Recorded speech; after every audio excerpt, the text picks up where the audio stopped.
And she's giving one of her best speeches today. We have not heard yet, but we're going to assume it's one of the best speeches. Let's all welcome Toastmaster Omayra.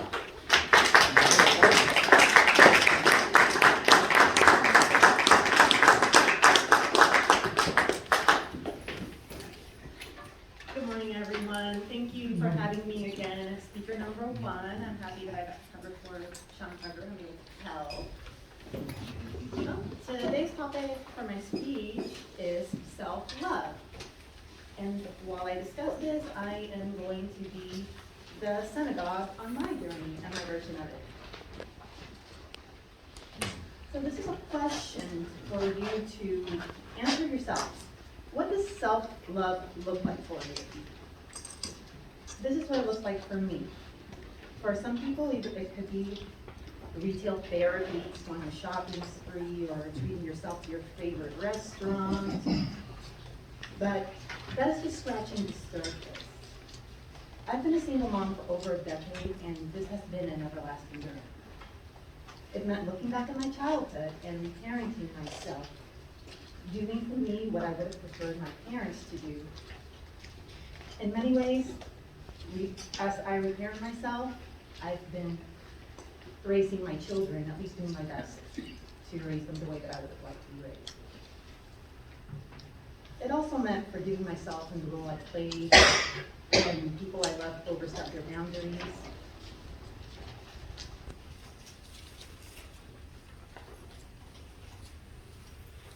And forgiving myself, so not for them, but to free myself from that burden. Self-love is also the realization that the love of a romantic partner is not a replacement for it, but rather an added bonus. Loving myself meant learning that what's aesthetically attractive is not always healthy. Beauty is subjective. For me, it meant accepting myself fully as I am, embracing all my quirks, laughing at myself when people thought that I was a weirdo, laughing at my own weirdness.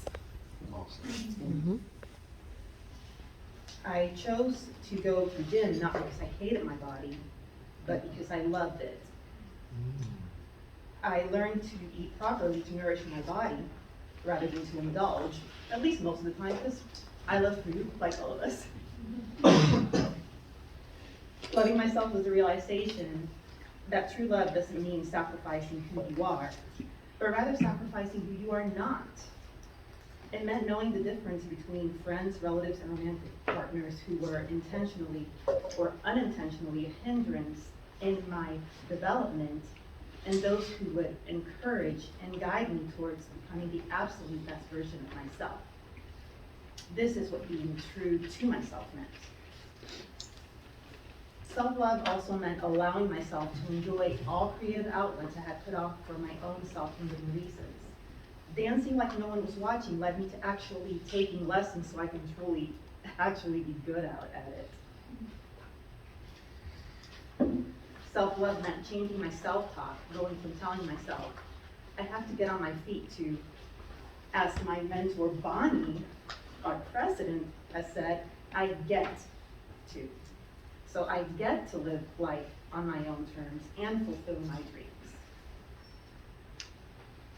And it was this realization that I came to when I joined Toastmasters, because I get to learn how to best express my life story and apply this wording into my life.